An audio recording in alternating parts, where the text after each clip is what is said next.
Alô, amigos, bem-vindos ao Gente que Fala, sempre ao vivo, de meio-dia a 1 pela Rádio Trianon, AM 740 São Paulo, Rádio Universal, AM 810 Santos, AltV, www.altv.com.br, reapresentação 6 da tarde, também TV Guarulhos, canal 20 UHF, canal 3 da NET, em Guarulhos, 11h30 da noite. Acesse nosso blog, conheça nossos colunistas e colaboradores, gentequefala.com.br, nossa fanpage, Facebook/programa Gente que Fala. À sua disposição, o chat no site da AltV, o WhatsApp 974012235 e um telefone 5052-6622. Conosco hoje, Alexandre Thiolier, advogado. Doutor Alexandre, prazer tê-lo aqui.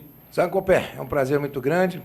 Queria cumprimentar também seus ouvintes, seus telespectadores, dar um grande abraço ao Fausto Camunha e à equipe toda. E você sabe que estar aqui eu me sinto em casa. Então, de vez em quando eu abuso um pouco. Eu abuso um pouco, mas estamos aí. Doutor Américo Angélico, prazer tê-lo aqui, doutor Américo. Prazer é nosso aqui, boa tarde a todos aqui. Um prazer grande estar aqui no Gente que Fala e sempre à disposição aí de todos os espectadores. O senhor é desembargador aposentado, mas... E advogado. Advogado. Isso, advogado que advogado não, excelente advogado. Vamos dar nome aos bois, Olha por que favor. O elogio vindo dele é solene, é bom. Além de amigo, é uma voz muito soante, a voz do nosso querido advogado aqui presente, muito soante, uma voz. Ele foi... Inclusive, o Alexandre Thiolier foi um dos relatores daquela lei do inquilinato, quando houve uma mudança grande. Eu assisti a alguns debates seus. Foi em 91, não é? 91, entrou em vigor em 92. E você trabalhou muito em 89, Trabalhei, na verdade, no período de 90, 91. Lá em Brasília, na reta final do Collor, foi difícil, mas Eu me lembro do seu trabalho. Foi um inferno aqui. A lei é festejada até hoje, né? Deus, quando o pai é bonito, quando o filho é bonito, tem muitos pais, né? Você sabe como é que é. Doutor Américo, o senhor é fundador do IASA, Instituto dos Advogados de Santo Amaro. Sim, e atualmente sou presidente do conselho, né? Esse bairro, esta cidade... Santo Amaro é mais velho que São Paulo, né? Foi fundada porque os colonizadores vieram lá da praia, né? E tanto é que você vê a igreja voltada para Peruíbe, para o litoral, ela não está voltada para São Paulo. Depois de Santo Amaro é que eles chegaram no centro de São Paulo, ali onde hoje está o pátio do colégio, né?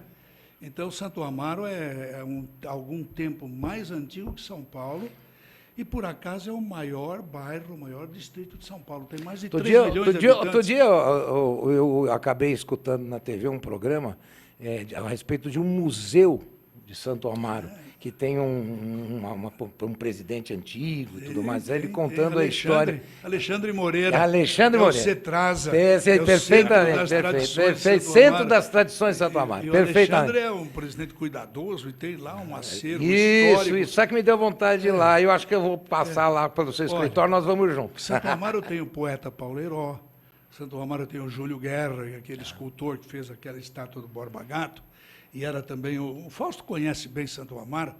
Por exemplo, eu conheci o Fausto quando ele começava a vida de repórter dele no Jornal de Santo Amaro. Era a Gazeta de Santo Amaro? 1961. Nossa senhora, mais de 50 anos. 50 pô, fala mais de 6 meses, pô. Vai envelhecer a gente aqui, pô. Para com isso.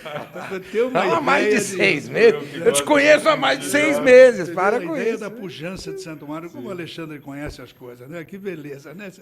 Ele sabe... Porque advogado só precisa ter uma qualidade, ser curioso. Olha, o assunto de hoje, sem dúvida alguma, é o momento que nós tivemos ontem no Congresso Nacional, na Câmara Federal.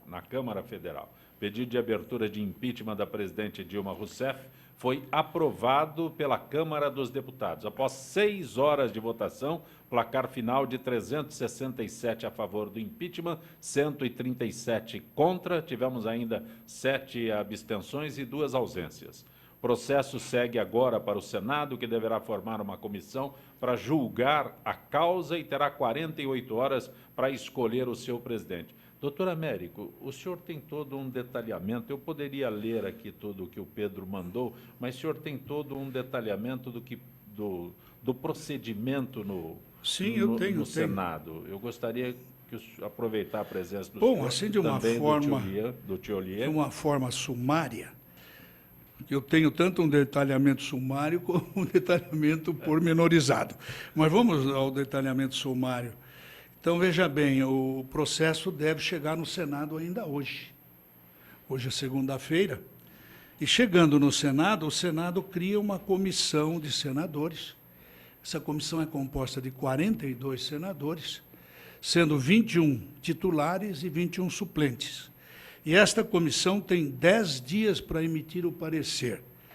E provavelmente, os 10 dias serão 10 dias úteis, porque vai seguir o novo Código de Processo Civil, que mudou os prazos corridos para os prazos de dia útil. Aqui se aplica o novo Código de Processo Civil. Então, teriam 10 dias úteis para emitir o parecer. Esse parecer vai depois para o plenário do Senado. Então, se o parecer for dado pela continuidade e o Senado achar que deve ser aprovado, instaura-se o processo de impeachment no Senado contra a presidente da República. Aí o quórum é por maioria simples. Mas se o Senado entender, se o plenário entender que o parecer é contrário, extingue o processo, acabou tudo. Sim. Então, tem um prazo para que tem, isso aconteça? Esse prazo é de 10 dias. 10 dias. Esse prazo é de 10 dias. Né? Esse prazo é de 10 dias. Então, se for instaurado o processo de impeachment no Senado, com a maioria simples, então teríamos que ter 41 dos senadores, dos 81 parlamentares. Que parece que é carta marcada, que já existe esse quórum. É porque depois do que aconteceu ontem... Quórum, já existe 41 para receber, vamos chamar, a receber a denúncia e iniciar o processo. Mas tem uma primeira etapa, que Isso, é essa que o essa doutor que ele Américo está detalhando. Isso. Hoje, aliás, o presidente Eduardo Cunha, no final dos trabalhos, disse que hoje, 2h da tarde, não sei o quê, estaria encaminhando. Aí o doutor Américo detalhou um procedimento. Essa comissão que deverá ser instalada, quantos senadores integram? São 41 senadores. Nessa comissão? Nessa comissão. Para analisar o pedido que a Câmara está encaminhando. Isso, exatamente. Assumindo que é dado como certo, que existem esses 41, dizem que a oposição tem essa maioria simples, esse processo vai ser julgado por maioria simples, essa admissibilidade, e inicia-se o processo. Nesse momento, a presidente da República é afastada por 180 dias. Perfeito. E o vice-presidente Temer assume interinamente. E inicia-se um momento mais crucial, porque você tem uma presidente que está afastada por um prazo determinado. Com metade do salário. Não, eu não sei. Dizem até que ela estava grávida para não sair, não ser demitida, porque ela teria estabilidade. Mas, enfim... A punição recebe metade. Isso é uma colocação, uma parte válida. E aí inicia-se o processo normal da atividade toda dentro. Politicamente, vamos dizer, do ponto de vista... jurídico-político, quem preside o julgamento é o ministro Lewandowski, que é o presidente do Supremo. É importante ressaltar que o ministro Lewandowski andou falando algumas coisas que eu tenho que discordar frontalmente. Uma vez que a Constituição estabelece que nos crimes comuns da presidente da República, quem julga a matéria é nos crimes políticos, quem julga é o Senado. Então, a questão política que está sendo encaminhada vai ser julgada no Senado. E o ministro fez uma afirmação, que foi imediatamente contraditada pelo ministro Celso Mello, mas disse que poderia ir ao Supremo discutir questões referentes a esse julgamento. É importante dizer que a Constituição estabelece a competência do tribunal instalado no Senado, presidido pelo presidente do Supremo. Então, eu discordo frontalmente que exista a possibilidade de matérias referentes, por exemplo, há ou não um crime de responsabilidade? Pela posição do ministro Lewandowski, o Supremo teria a última palavra nesse assunto, o que eu discordo frontalmente e acho que, se isso for ao Supremo, o que será, do ponto de vista político, muito bom, porque ele vai desarmar a história do golpe. Eu gostaria muito que fosse, que o doutor José Cardoso, que eu admiro como um excelente advogado, combativo, ficou claro, e um belíssimo professor, e tomara que vá, porque vai tomar uma cacetada de 9-2, porque até o Toffoli vai votar contra essa posição. Tiolier, aproveitando, você citou o ministro, hoje é advogado-geral da União, é papel dele defender a presidente? Eu, pessoalmente, acho que não poderia. No caso do Collor, que eu acompanhei de perto, foi escolhido um advogado, que eu não estou recordando agora o nome, aquela que o alemão vem vindo, né? Não Aquela importa, coisa. não importa. E ele fez questão de ter um advogado. O advogado-geral da União não defendeu. Por quê? O advogado-geral da União, na minha opinião, ele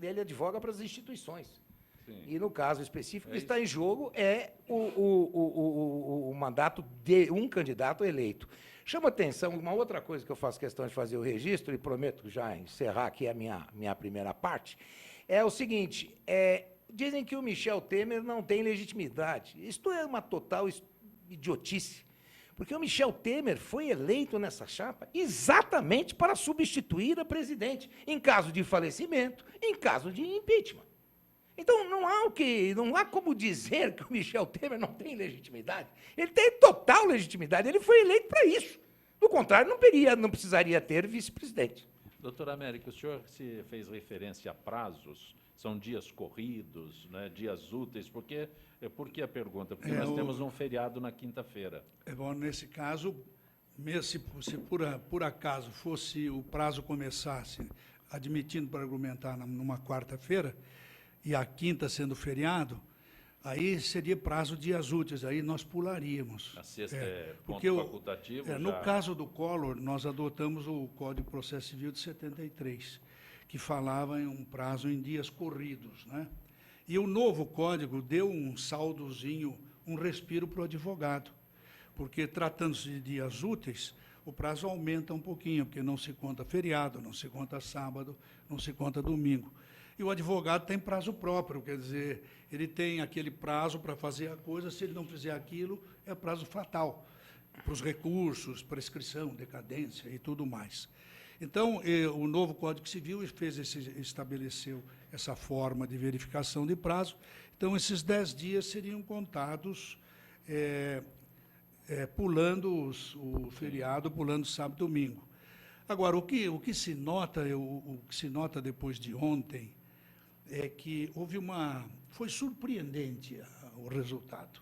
O senhor se surpreendeu quando eu digo aqui 367 eu sinceramente, me surpreendi. E 37. Me surpreendi, porque a gente acompanhou o esforço que cada um faz, né? O PT fez um esforço desesperado, e levando em conta que ele tinha 2 trunfos fantásticos, né? Ou seja, o Lula, trabalhando naquele hotel a menos de 500 metros do Palácio do Governo, um hotel 5 estrelas, talvez o melhor hotel de Brasília. Tivoli, vamos fazer propaganda aqui. O Tem a Camunha forma me de mata, barco, ele vai achar que eu estou fazendo um jabazinho aqui. Olha o ambiente Conheço. o ex-presidente estava, né? Conheço. Quem é que paga esse custo todo, né? Olhando para aquele lago. Quem Então, paga o avião que levou? e assim por diante. Então, veja bem, e tinha a presidente no exercício do cargo. Você já imaginou o poder que tem um presidente da República, a caneta para nomear, para dar um financiamento, para resolver um problema, resolver outro? Então, com tudo isso, tomaram uma coça, como disse o Alexandre, violenta, porque tiveram 367 votos contrários, mesmo com tudo isso. O que se observou é o seguinte, que o povo brasileiro não aguenta mais. E o Senado vai ter que observar isso, porque isso é um dado inconteste. E, Américo, deixa eu te fazer uma observação, e o Zancopé também. É o seguinte, me chamou muita atenção, foi muito ironizado pelo ministro Zé Eduardo Cardoso, o fato das pessoas falarem nas famílias e não discutirem o relatório. Evidentemente que a discussão do relatório já tinha acontecido. Naquele momento, eles só precisavam dizer sim ou não. Mas é evidente que o deputado, naquele instante, sabendo que todas as emissoras de televisão do país, exceção feita ao SBT, estavam transmitindo direto de lá. Não eram só os canais fechados. Então o deputado tinha que se manifestar para os seus eleitores. E os seus eleitores começam na sua casa. Porque por isso que a grande maioria falava na família, falava no filho e assim por diante. Teve até um que queria que o filho votasse. E também se manifestava a sua cidade de origem, ao Estado. Por quê? Ele estava dando uma resposta pela pressão que ele sofreu. Esta que é a verdade. Esse 367, eu perdi, ganhei um bolo, porque eu tenho certeza que ninguém chegou tão perto. Eu coloquei 365. E eu tinha certeza desse número. Eu achava que o número seria alto, porque o país não está dividido. As pesquisas indicam que são 80% e 10%. Os outros 10% a gente deixa por erros, e porque são pessoas que não quiseram se manifestar. Então não estava dividido. Então a pressão era muito grande. E mais do que isso, o governo não tinha mais legitimidade já há algum tempo. E essa questão de tentar colar no Eduardo Cunha uma vice-presidente, o Eduardo Cunha não é vice-presidente de nada. Ele é, por enquanto, porque eu acho que já está detonado o relógio da explosão dele, ou por enquanto ele é presidente da Câmara. Assim que, eu vou fazer uma premonição, vou jogar búzios aqui. Assim que o Senado aprovar o impeachment, o Eduardo Cunha deve renunciar à presidência da Câmara. De modo que o presidente Michel Temer, aí já empossado no cargo, definitivamente, possa eleger uma pessoa de sua confiança, sem as complicações que o Eduardo Cunha tem. E o Eduardo Cunha passará a ser deputado, tentando defender o seu mandato perante a Comissão de Ética. Ele renunciando, há necessidade de uma nova eleição? Nova eleição em 30 dias. Exatamente é o prazo necessário para que as forças que hoje... O vice-presidente não assume? Faz Não, vice-presidente não tem chapa nenhuma. O vice-presidente assume e convoca eleições em 30 dias. E é isso que provavelmente o PMDB trabalha nesse momento, e o próprio Eduardo Cunha. Toda a mesa é reeleita? Tudo. Não, só o presidente, a renúncia do presidente. E não atinge secretário? Não, eu acho que não atinge. Eu acho que não Não, atinge. Eu acho que atinge somente a quem renuncia. Aliás, teve um caso de um vice-presidente uma vez que renunciou e só foi feita uma eleição para esse cargo de vice. Eu concordo. E o problema do Eduardo Cunha é que nós precisamos compreender que ele está no exercício do cargo. Assim como a Dilma está no exercício do cargo. Ele está sendo processado e provavelmente até pelo processo, se é que não faça a renúncia, eu acredito até que ele o faria, porque seria até uma questão de bom senso. Não é? Assim como eu acredito que a Dilma, se tivesse bom senso, renunciaria. Não, mas ela não tem bom para senso. evitar todo esse processo. Agora, houve legitimidade. O procedimento dele na condução do processo de impeachment na Câmara foi totalmente legítimo. Ele está no exercício do cargo. Sim. Não, e mais que isso, né, Américo? Não há que dizer que seja procedimentos ilegítimo foram corretos. o fato dele estar sendo processado, seria ilegítimo o exercício dele. Absolutamente Não, não é. não. Isso foram argumentos que foram expensos, sem qualquer conveniência. Quer dizer, foram argumentos expensos por conveniência. Argumento político, Mas sem né? legitimidade nenhuma. É argumento político, é a Argumentos mesma história do políticos, golpe, né? É um golpe que tem o Supremo Tribunal Federal regulamentando o golpe, quer dizer, é uma brincadeira, é uma brincadeira. Imagine falar em golpe quando o país todo assistia à Câmara, não é? Praticamente o Congresso Nacional participando disso, agora o Senado, julgando, votando, com a visão de todos, chamar isso de golpe, pô. É um argumento terrível, né? Sarcástico, um argumento colocado com desfaçatez. Você assistiu uma entrevista do Roberto Jefferson na TV Cultura? Não, ouvi falar. Não, essa entrevista, o Roberto Jefferson diz que o seguinte, eu vou, mais ou menos, me perdoe, o Roberto Jefferson, se eu errar aqui, quer dizer, diz que o Cunha é o bandido mais querido dele. Porque, segundo ele, Roberto Jefferson, só uma pessoa bandida como Cunha teria condição de enfrentar os bandidos que estão hoje no Palácio do Planalto. Olha, eu concordo com a colocação do... O Cunha é um sujeito frio, né? Mesmo diante desses problemas todos, eu me lembro, ontem, vendo pela televisão a votação nominal, quando ele era acusado, ele dizia, faz favor de votar. Seu voto, Pelo deputado. voto. Seu voto, deputado, como se ele lá Como não vota o estivesse. deputado. E, na verdade, exatamente como vota o deputado. E enquanto não transitar em julgado Houve duas o processo dele, ele está no exercício do Houve cargo. duas tentativas para criar um tumulto. Primeiro, esta de ofender o presidente na lata, esperando dele uma reação, como quem não conhecesse o Eduardo Cunha. Eu conheço o Eduardo Cunha da época que eu fiz a lei do inquilinato, na época do governo Collor. E a segunda, que para mim foi surpreendente, a não reação, foi o cuspe na cara do Bolsonaro por aquele Jean Williams, que provavelmente deverá levar um murro na cara fora do ambiente. Aquilo foi para provocar um tumulto ali dentro. Mas aquilo possibilita uma quebra de decoro. Mas não tem a menor dúvida, não tem a menor dúvida. Eu não sei se o Bolsonaro filho, porque foi o Bolsonaro filho, eu não sei se o negócio dele se resolve muito na comissão. Eu acho que ele é mais ligado à área de pugilato. Mas, enfim, vamos torcer para que vá para a área da comissão. Porque cuspe na cara, não há mais falta de decoro do que isso. Houve uma provocação nítida para transformar aquilo numa putz briga, como diria o outro, e simplesmente dar uma melada. Essa que foi a tentativa, e foi muito, cá entre nós, foi muito bem conduzido, com perfeição, permitindo as manifestações de todos, e ministro Eduardo, com todo o respeito, o importante era o voto sim ou o voto não. O que se disse ao lado, ao redor... Doutor Alexandre Thiollier, doutor acessório. Américo Angélico, falando no advogado-geral da União, Zé Eduardo Martins Cardoso, ele depois fez o pronunciamento. E ele dizia que tudo aquilo que estava sendo, né, usado como argumento não é verdadeiro, não tem embasamento. Mas ele me lembra que falou, não, isso daí de pedalada é possível, quer dizer, foi só um pecadinho, então... O desembargador Américo Angélico, ele sabe muito bem que não existe réu que seja culpado. Sim. Todos são inocentes. Eu não tenho nenhum cliente culpado. Todos eles são inocentes.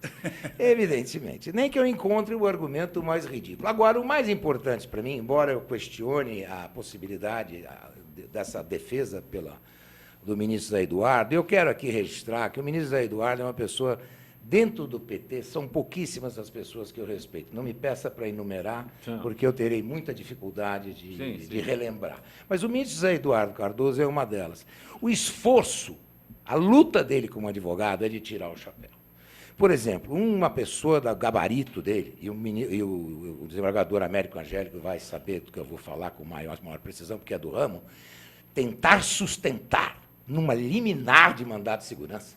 Isto qualquer, não vou dizer, qualquer bedel de escola, qualquer funcionário de faculdade de Direito sabe que numa liminar não há sustentação. Então, mas a luta dele, tentando dizer que era uma matéria que se esgotava na liminar, enfim, tudo mais, foi uma luta, para nós advogados, eu entendo que foi uma luta brilhante, e ele continua brigando. É a função dele brigar, como o advogado do Collor brigou, até o final, até o último minuto, eu não estou lembrando, não estou fazendo uma injustiça que não estou lembrando. Então, para mim, e eu torço muito, ministro, por favor, leve a matéria do crime de responsabilidade ao STF, porque aí a história do golpe vai para o espaço de vez. Eu acho que o doutor Cardoso é uma das coisas melhores que existe no PT. Ele é culto, combativo, é um sujeito preparado, tem um berço jurídico, inclusive. Agora, o e outra coisa, é que é ruim, né? O cliente é ruim. A plenitude, o caso é ruim, o caso é ruim. E a plenitude da advocacia é o esgotamento dos recursos, o esgotamento de todos os argumentos. Ele está fazendo o papel dele. Agora, dizer que não há razões para o impeachment, depois de um trabalho perfeito, eu não conheço o trabalho, poderia até conhecer, porque hoje ele é público, o trabalho que foi aprimorado pelo Miguel Reale.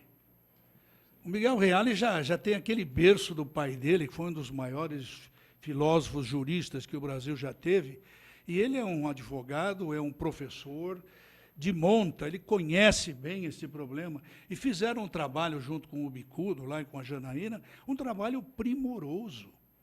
E aí, outra coisa, isso é previsto na Constituição, é previsto naquela lei de 1950, todo o processo do impeachment, ele está dentro do devido processo legal.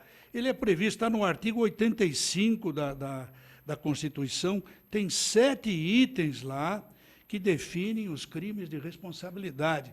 E eu diria que a presidente, se não tiver em todos, está em pelo menos 6 deles.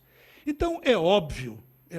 E quando se vê que a Ordem dos Advogados do Brasil se reúne no seu Conselho Federal em Brasília, que a ordem é federativa, e parece que por 27 seccionais, apenas uma ou duas que foram contra, ela vem e assevera o impeachment e chega a ponto de distribuir um pedido de impeachment perante o Congresso Nacional, perante a Câmara. Quer dizer, a Ordem tem pelo menos 1.100.000 advogados neste país inscritos, temos mais 1 milhão de bacharéis ou mais que fizeram o curso de Direito, e é uma das sociedades que estão autorizadas legalmente e moralmente para defender a sociedade brasileira. E ela fez isto na ocasião do Collor de Mello. Lembrando, Américo... O Alexandre Tiulier se lembra disso. Claro, lembrando, Américo, que as contas da presidente da República foram rejeitadas em 2014, para 2014, no Tribunal de Contas da União, por votação unânime, por aprovação de parecer técnico. Os ministros do Tribunal de Contas da União repetiram os pareceres técnicos. E pior, anuncia-se agora que até julho serão rejeitadas também as contas do primeiro semestre do Tribunal de Contas, porque se repetiu em 2015 as mesmas pedaladas. Ou seja, o saque do cheque especial contra o seu próprio caixa, contra o seu próprio banco. Não pode, está previsto a lei de responsabilidade que não é possível fazer isso. Ou seja, quando o tribunal estava informando que ela tinha cometido aqueles deslizes... Deslizes? Deslizes, é mais tá bonito, bom, bonito não é? isso. É mais bonito. bonito. Ela repetiu os deslizes. Sim, já foi sim. um tropeção. Não, sim. E não é só isso. Você sacar contra o Banco do Brasil, está expresso que não pode. O que existia no passado era o seguinte, faltava no final do mês, então era ali 2, 3 dias, mas não por um ano. Não por um ano. Por um ano caracteriza o empréstimo, não há dúvida nenhuma. Não se trata de uma operaçãozinha. Porque o que o Zé Eduardo Cardoso se referiu é isso. São alguns dias. Não, dias não, é quase um ano. Tanto que não fechou até. Eles vieram pagar no final do ano. No final do 2014, eles fizeram um pagamento integral. Pegaram sei lá, de onde o dinheiro, do Bolsa Família, de onde veio, e pagaram. Que é outra coisa que vai ter que ser apurada, de onde veio aquele dinheiro para quitar aquele buraco lá. Porque o Zé Eduardo queria chegar com o buraco pago. Mas ficou aberto durante o ano inteiro. Está caracterizada a pedalada. Nada mais é do que isso. Você está aberto com o saque contra a Caixa Econômica, contra o Banco do Brasil, que são instituições que você controla. Quer dizer, o Quércia, com todo respeito, falecido, para eleger o Fleury, quebrou o Banespa. Todos nós de São Paulo sabemos disso. Mas elegeu. Mas não havia lei de responsabilidade. Não havia lei de responsabilidade. Esse é o problema. Ela, para se eleger, ela pedalou em cima do orçamento. E ganhou a eleição. Ela se inseriu na probidade da administração com todas as letras, né? E o rombo no país, o volume que o Brasil aplicou no exterior, pelo BNDES, nas negociatas com... Aplicou é bondade do senhor. É um termo, como eu Não, falei, do deslize. Aplicou com aquela... Você que começou a usar a deslize. Não, Deslize nenhum, é crime mesmo. Dizem que não é mais comissão, é participação, né? Sim, participação sim. Com as construtoras, aquela coisa toda. Quer dizer, nós chegamos numa posição, eu só entendo isso pelo seguinte, porque a democracia, para que ela atinja seus objetivos, ela precisa ter um povo melhor preparado do que o povo brasileiro. O povo brasileiro, infelizmente, nós gozamos de um índice muito alto de falta de alfabetização e outras coisas. Então, o que acontece? Houve uma técnica que foi usada pelo governo brasileiro, que é a técnica, né, de você projetar na pessoa aquilo que ela vê que você está projetando nela. Por exemplo, a ideia da palavra golpe, a ideia de todas essas colocações para criar o quê? Uma insatisfação, para criar uma dúvida, para criar um caos. E criou-se esse caos. Ninguém mais entende o que está acontecendo. Mas Quer dizer, o povo em geral, uma grande maioria, está na dúvida do que está acontecendo, porque as coisas mudam de um dia para o outro. Então, o que aconteceu? As pressões, nós tivemos, por exemplo, opiniões diversas no Supremo Tribunal Federal, porque houve aquele vazamento, por exemplo, que o Lula acho que conversava com o presidente do PT, e ele dizia, apareceu aí em todos os lugares, ele dizia o seguinte para o presidente do PT: poxa vida, o nosso amigo do Ministério Público, Janot. lá, o Janot, está sendo ingrato. Por quê? Porque ele foi mantido no poder, foi reconduzido, porque passou o prazo dele, e ele foi mantido no poder por voto do governo. Sim. Então estava sendo ingrato, porque, puxa vida, eu o nomeei, e ele não está correspondendo à minha expectativa. Porque o PT inverteu um sistema constitucional brasileiro que os executivos, o Poder Executivo nomeia as autoridades judiciárias. Isso em São Paulo também, Sim. quando se nomeia aqui um juiz para ser pelo quinto constitucional, para a desembargadoria, é o governador, que é o Poder Executivo de São Paulo. E quando é em Brasília, é o governo, é a União, o governo federal. Só que do tempo do Lula, isso começou a ter uma troca.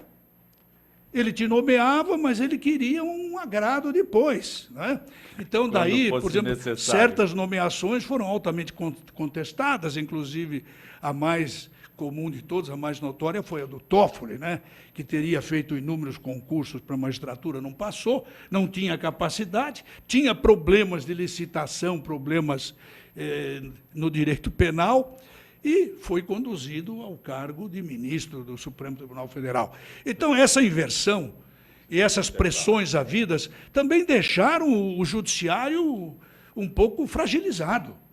As pressões, então, algumas posições se chocaram, né? Vieram de encontro, se chocaram, proferidas pelo próprio Supremo Tribunal Federal, e isso confundiu muito o mundo jurídico. A própria situação do juiz Moro, que ficou prevento para resolver todas essas questões, né, com aquele foro praticamente sediado em Curitiba, né, feriu um pouquinho também a situação, e nós vimos o que também? A operabilidade do julgador, aí, criando um espaço maior para aplicar a lei, para julgar a lei, para interpretar a lei. Tudo isso, nesse mundo jurídico, político, ocorreu insistentemente nesse período que nós estamos vivendo.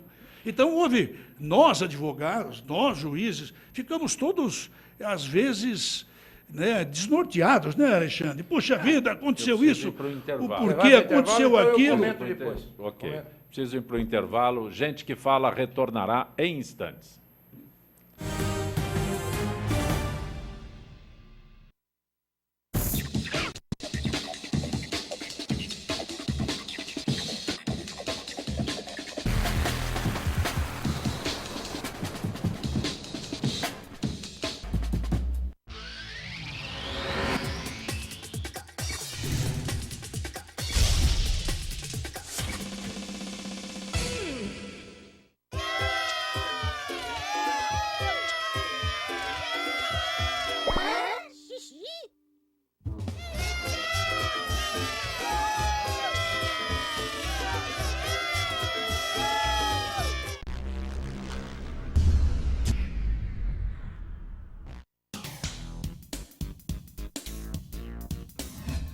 Eu sou Cláudio Longo. Eu, Paulo D'Angelo. E eu sou Tarso Gouveia. Nós apresentamos todas as terças-feiras, às 9 da noite, aqui na altv.com.br, o Família Palestra TV, um programa esportivo onde você sabe de tudo sobre o Palmeiras, aqui na TV da internet.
a ver com alguma coisa.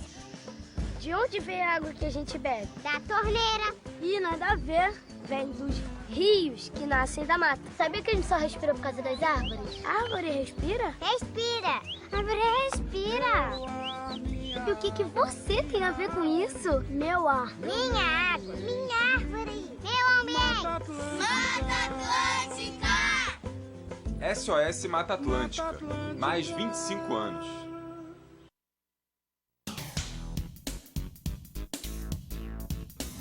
Sim, meus amigos, muito prazer, sou Sérgio Oliveira e estou aqui para lembrar vocês que toda segunda-feira, 9 horas da noite, eu estou aqui na TV da internet com o Futebol Alternativo TV. Sim, Série D, Série C, Copas Estaduais, as discussões de acesso, tudo aquilo que nenhum outro programa esportivo fala, tem a coragem, a capacidade de falar, nós falamos aqui na TV. Toda segunda, 9 horas da noite, só aqui na TV da internet.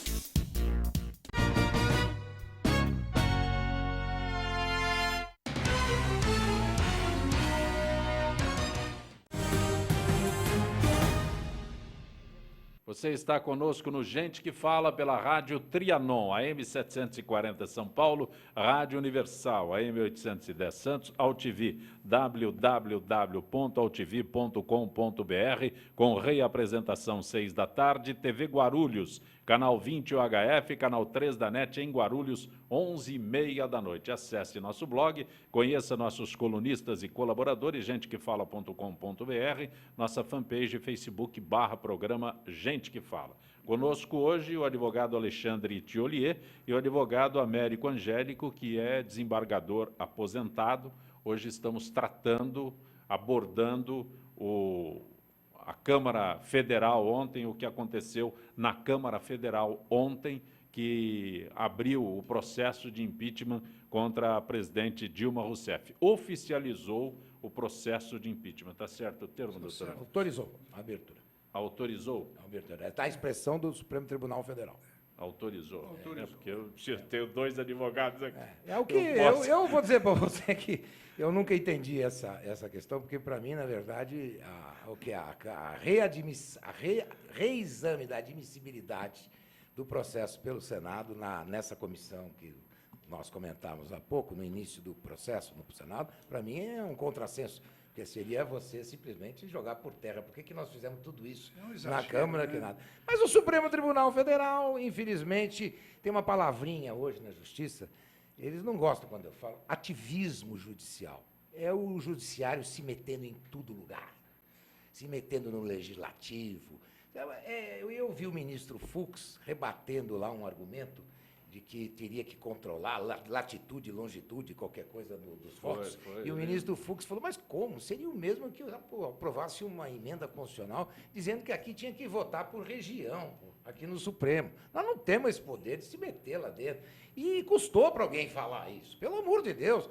O Supremo que cuide do Supremo. Pelo amor de Deus, o Poder Legislativo cuidará do Poder Legislativo. Detalhamento e o julgamento não é jurídico. O julgamento ele é jurídico-político. E jurídico já foi no relatório, que vai ser confirmado na comissão.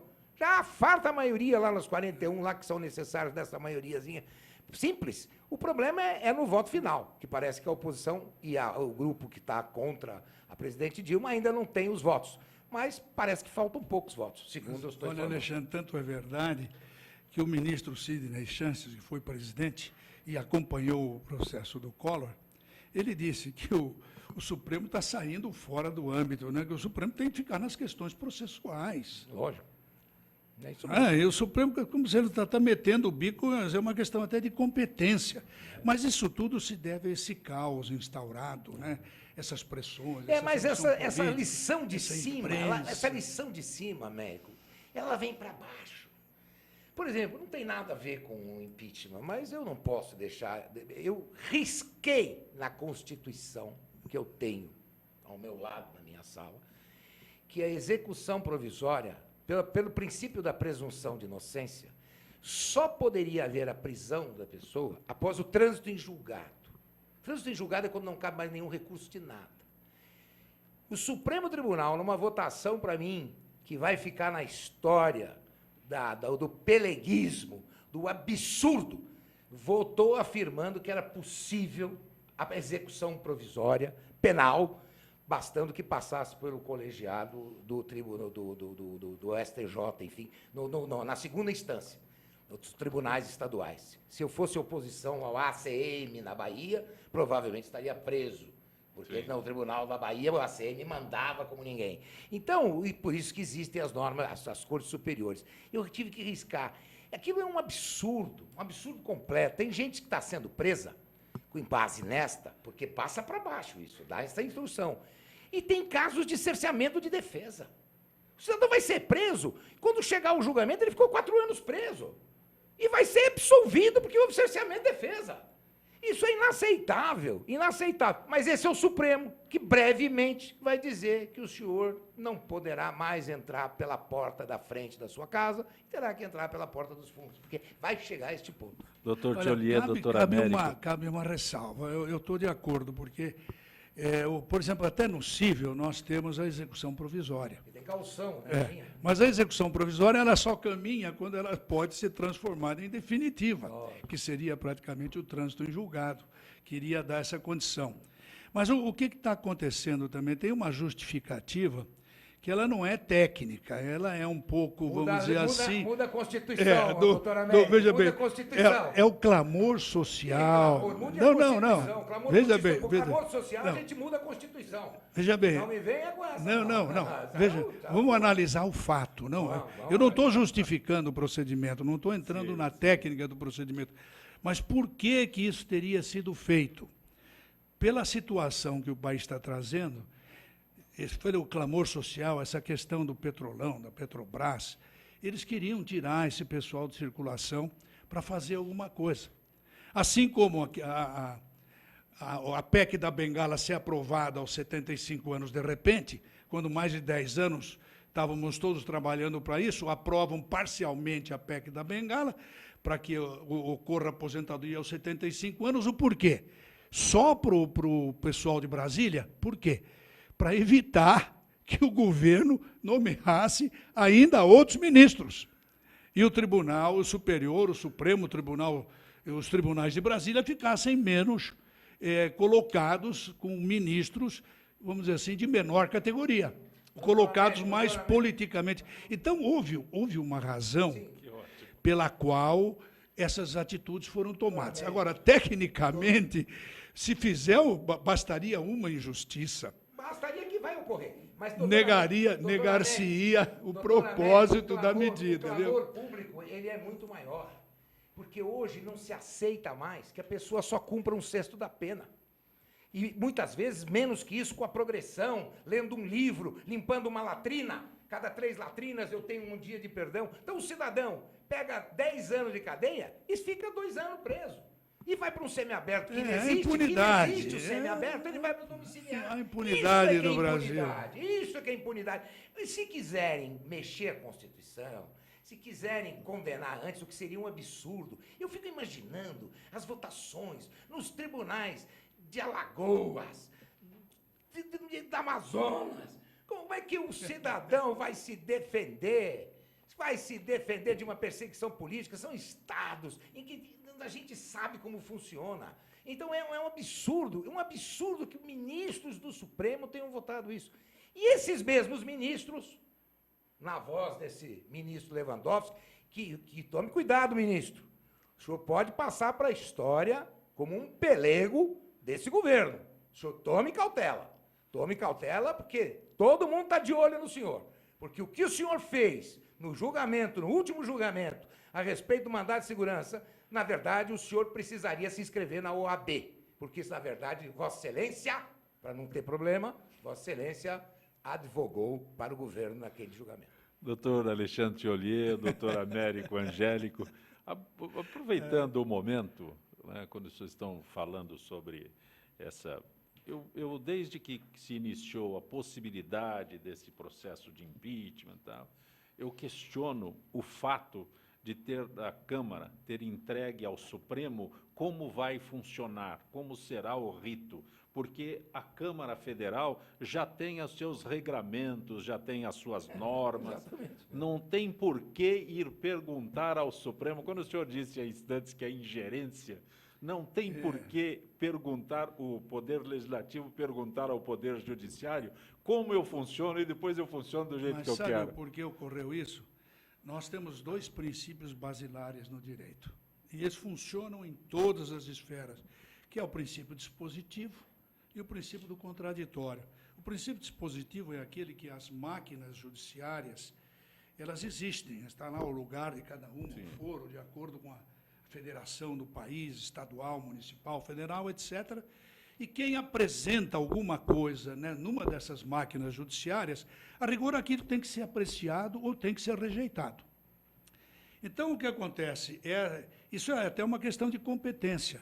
Esses processos que foram apresentados no Supremo Tribunal Federal deveriam ter sido rejeitados de plano, De acordo. por uma questão de É competência, isso que eu questiono. por uma questão de acordo. estranho. Embora tenha o princípio dispositivo, eu recebo aquela matéria e Direito de verifico petição. que ela é intempestiva. Não que ela é serve, minha uma questão de competência jogo fora. julgar Foi o isso. que acontece. Isso que- Vossa Excelência está certíssima. Isso que o ministro Sidney Sanches disse. O Supremo tem que cuidar das questões Sim. processuais e não políticas. Mas por quê?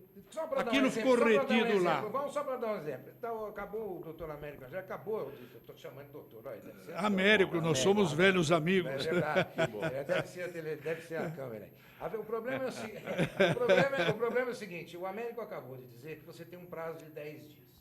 Sim. Ele acabou também de dizer corretamente que o Código de Processo Civil novo estabeleceu dias corridos. Dias Úteis. úteis, perfeitamente. Desculpa aí a falha. Os dias úteis. Muito bem. Vamos imaginar que o Senado estabeleça o rito corrido, que é o rito antigo de 73. Evidentemente que a presidente tem que ir ao Supremo e exigir o prazo de defesa dela na forma que a lei estabelece. Nesse aspecto não se discute. Isso aí é o Supremo cuidando do procedimento. Perfeito. Agora, no que diz respeito à matéria de mérito, não é à toa que o ministro-presidente do Supremo Tribunal Federal presidirá o julgamento no Senado. Porque exatamente são os 2 poderes que se unem para que a Constituição diz que o competente para julgar o mérito é o Senado da República, com a presidência do ministro do Supremo Tribunal Federal. Por dois sinal, não poderes vota. pra- Que não vota. E não, não vota, tem ele direito só a votar. cuida, ele É um- só cuida para que o procedimento não escape. Exatamente. Evitando que a matéria vá ao Supremo. É só isso que ele tem que Como cuidar. um fiscal de honra, São vamos os chamar 2 assim. Como o poderes. ministro Sidney São os Sanches dois fez, poderes, aliás, com brilhantismo Oh. imenso no questão do Mas Collor. que belo jurista, não? Ah, que bom, belo. Mas aí nós estamos falando de outro dia. Aliás, eu tive a oportunidade de É, a conviver safra- muito. Não é só a safra diferente. Eu tive a oportunidade de o produtor convidar. do vinho também é diferente. Eu tive a oportunidade de conviver muito com o ministro no meu tempo que eu era uva. desembargador em São Paulo. Sim. Ele era também, depois ele foi para Brasília. Então conheci bastante o ministro judicando, é uma pessoa acima de qualquer suspeita. É uma pena que ele não esteja presidindo o Supremo. Aliás, Pena que não outros esteja a também. Carmen Lúcia presidindo, que vai presidir o Também. Supremo a partir de setembro, se Deus quiser. Doutor Alexandre Thiolier, doutor Américo Angélico, já se fala num novo governo, novos ministros com Temer. Alguns nomes já escaparam? Eu acho que fala-se muito no ministro José Serra para o Ministério da Fazenda. O que também se fala é que o Serra, em função dessa explosão e dessa catacombe que ocorreu aqui no PSDB de São Paulo, que o Serra sairia do PSDB e iria para o PMDB e sairia candidato a presidente da República em 2018 pelo PMDB. Se fala isso também. Se fala que o Geraldo Alckmin também poderia sair do PSDB e sair candidato à presidência pelo PSB, uma vez que ele não teria força dentro do partido para evitar o Aécio. Fala-se isso. Mas o nome do Zé Serra é falado, o nome foi lembrado aqui pelo Américo, o nome do Mariz, Antônio Cláudio Mariz de Oliveira, para ministro da Justiça. Criminalista de escola, por Não, sinal. foi secretário de Segurança Pública, criminalista, não é só de escola, é super escola. E nosso Não é? amigo. E aquela escola grande. Nosso amigo aí, das lides forenses. Aquela escola né? grande. Hoje eu estou cheio de jabá. Eu estou cheio de jabá hoje. Estou cheio de jabá. Estou cheio de jabá. Então, mas esses 2 nomes estão sendo falados. E é bem provável o doutor Antônio Cláudio Mariz de Oliveira, porque ele é uma pessoa muito próxima Foi presidente da OAB, lembra? Presidente da OAB, Tem não experiência. O Antônio Cláudio Marins. Tem. O Marins a gente não precisa apresentar o currículo dele. Ele é o currículo. Ele é o currículo, é verdade. Volta o presidente do Banco Central. Aí que está. Fala-se muito no nome de Henrique Meirelles e a dúvida é como ficaria o Banco Central. Eu tenho informações de gente muito próxima a ele que o Armínio Fraga já teria recusado. Então não seria o Armínio Fraga. Mas isso é uma coisa que daqui a pouco nós vamos ter certeza, né? Sim. Mas vamos esperar o Não, Senado mas aqui, eu tô porque, olha, aproveitando o momento. dá um azar a gente ficar imaginando o Mas não que é vai azar. acontecer. Eu me lembro do Fernando Henrique sentando na cadeira do Jânio, as pesquisas todas favorecendo o Fernando Henrique. Ele era candidato a prefeito de São Paulo, salvo o melhor juízo. Claro. E o adversário dele era o Jânio Quadros. E ele fazia um tour com um jornalista ali pela Câmara de São Paulo, etc. E tinha lá aquela cadeira, né? Agora na prefeitura. Do prefeito, Então, era Na prefeitura. na prefeitura, Aqui era a no Câmara. Ibirapuera. E ele Aqui no viu aquela Ibirapuera. cadeira, ele olhou como se a cadeira fosse minha e sentou-se na cadeira. Ele perdeu a eleição. O Jânio desinfetou a cadeira. Eu trabalhei com o Jânio. Eu fui assessor do Viana de Moraes, saudoso Viana de Moraes, na Secretaria de Segurança Pública Municipal. E eu falava assim, mas Viana, me explica uma coisa, isso não é inconstitucional? Ele falou, totalmente. Mas o Jânio vai virar a Constituição. E virou. Virou a máquina. pesquisa. Virou a Constituição. Ele mudou a Constituição, permitindo que em cidades acima de determinado número de habitantes, que eu não me recordo mais, pudesse ter a sua polícia municipal. Hoje já se fala que é necessário, por exemplo, numa cidade como São Paulo, e na sua grande cidade, grande São Paulo, teria que ter uma polícia metropolitana para poder enfrentar os problemas. Mas muito mais bem financiada e muito mais bem preparada do que nós temos. Ele mudou no termo, né? Quando ele criou a Guarda Civil Metropolitana. Primeiro foi municipal, né? Agora, uma colocação do Temer, né, que, por sinal, está havendo muita manifestação mais contrária do que a favor. Na verdade, o vice-presidente nunca participou da cúpula da presidência, nem da cúpula do partido. Porque o PT, observa-se nele o seguinte, a cúpula do PT, ele não colocava ninguém, não abria para ninguém. Pode-se observar. As decisões, núcleo duro. Exatamente, as decisões foram todas tomadas pela cúpula do PT, via de regra, sob o filtro do fundador. Você estava falando que a gente deveria aguardar um pouco para essa questão das especulações a respeito dos cargos, mas o vice-presidente Michel Temer tem que estar preparado, porque ele assume no dia seguinte. Ele já está preparado. Então, os nomes vão correr mesmo. Ele tem que estar preparado, porque a probabilidade do Senado ficar contra uma votação maciça, como aconteceu ontem, com o número 367 de deputados, 367 deputados, está de brincadeira. Está de brincadeira, não é possível. Porque como a Dilma iria governar? Como iria governar? Ela não conseguiu nem com a caneta, nem com o Diário Oficial. No Amapá, durante anos se lutava para se receber as terras da União. Receberam as terras da União agora, no Diário Oficial de sábado, e votaram contra. Resolveram o problema do Amapá, um estado sem terras, e agora tem terras, e votaram contra. Uma das grandes aberrações desse governo, PT, foi a violação da lei geral. Corrupção. E uma corrupção, mas tudo contra a lei. Uma né? quadrilha, pelo amor de Deus. Exatamente, aparelharam o Estado para ter esse poder quase que indefinido e uma grande quantidade de dinheiro. E já o Michel tem uma outra forma de pensar, porque o Michel ele é formado em Direito, ele é professor, ele é constitucionalista, ele observa a lei, ele age sempre sob o rigor da lei. Isso tempera um pouquinho a posição do novo presidente, se ocorrer essa situação. Deixa eu só lembrar uma coisa. Ontem eu achei muito estranho, eu sei que nós estamos no finalzinho aí, muito estranho ontem os deputados do PT falando em corrupção. Meu Deus do céu, o PT teve todo o seu time na cadeia. O capitão foi preso e continua preso, Zé Dirceu. O presidente do partido, Zé Genuíno, foi preso. O secretário Delúbio foi preso. O assessor do Juninho Randover, como era o nome do cara, não sei. Tiveram todo mundo preso e continua tendo gente preso. O Lula está na iminência de ser preso. Só não foi preso porque Foi por uma fração de segundo que ele escapou. Foi uma fração de segundo. A presidente Dilma fez, evidentemente, um movimento de obstrução à justiça naquele diálogo. E o pior, que ela veio a público e confirmou o diálogo. Ela confessou a obstrução da justiça. Então, a verdade é que nós estamos tratando é com bandido. E bandido tem que ser afastado do poder o quanto antes. Essa que é a verdade. A estratégia é essa, jogar no outro o que é você. Claro, exatamente. E assim o golpe, assim tudo. Eles pegam os argumentos que as pessoas usam contra ele e colocam nas pessoas.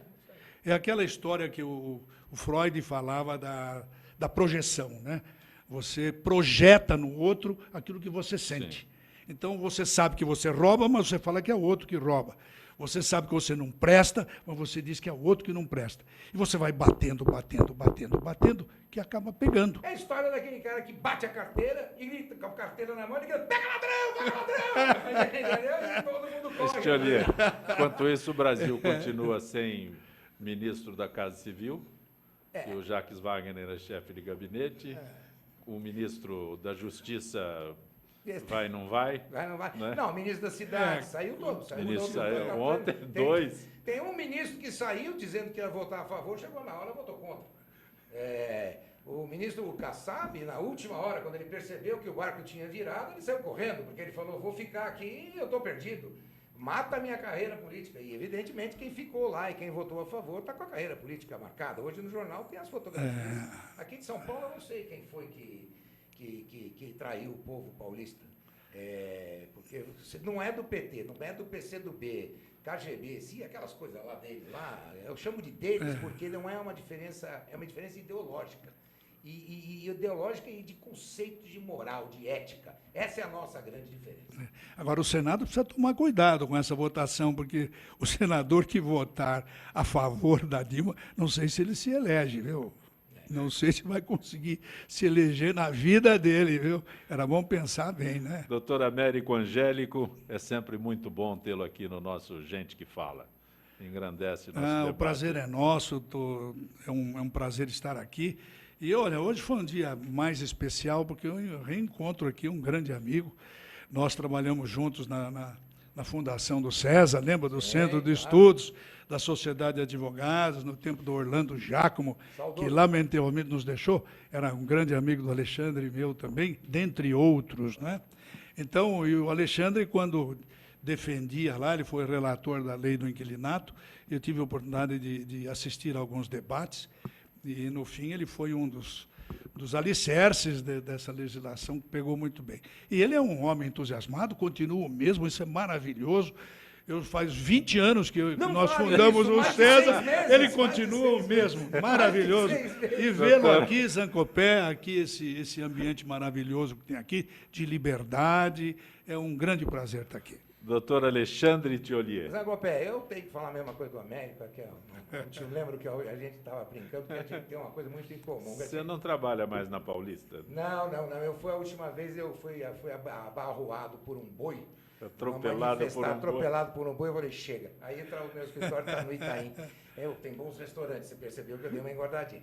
Mas o Américo é um grande amigo, campanhamos várias batalhas, tanto na OAB, tudo mais, etc. E, portanto, os elogios eu os devolvo e mais do que isso, desembargador de escola também, daquela escola grande, não dá de escola pequenininha, não. E eu devo dizer a vocês, Zancopé, que eu fiquei muito feliz com o convite que me foi feito num dia histórico para o Brasil. Eu acho irreversível o processo. Posso estar queimando a minha língua e me chame, por favor, para justificar a queima da língua. Mas eu acho que a Câmara Federal sepultou um governo de bandidos que está comprovado porque o PT, a direção toda do PT foi presa. E continuam os processos. E não se surpreenda se não acontecer algumas coisas antes desse final de semana. Gente que Fala tem a direção-geral do jornalista Fausto Camunha, diretora de produção Zenilda Salvato, redação Pedro Schiavon, produção cultural Ricardo Godoy. Na Rádio Trianon, Benê, Cléo Rodrigues, Neildo Neres, Ricardo Valim. Na direção da TV Guarulhos, Fernando Mauro. Na direção da UTV, Alberto Luquete. Na técnica, James Eduardo, Marcelo Fontan, Sérgio Oliveira, Iago Matsumoto. Estaremos de volta amanhã, meio-dia. Gratos, até lá.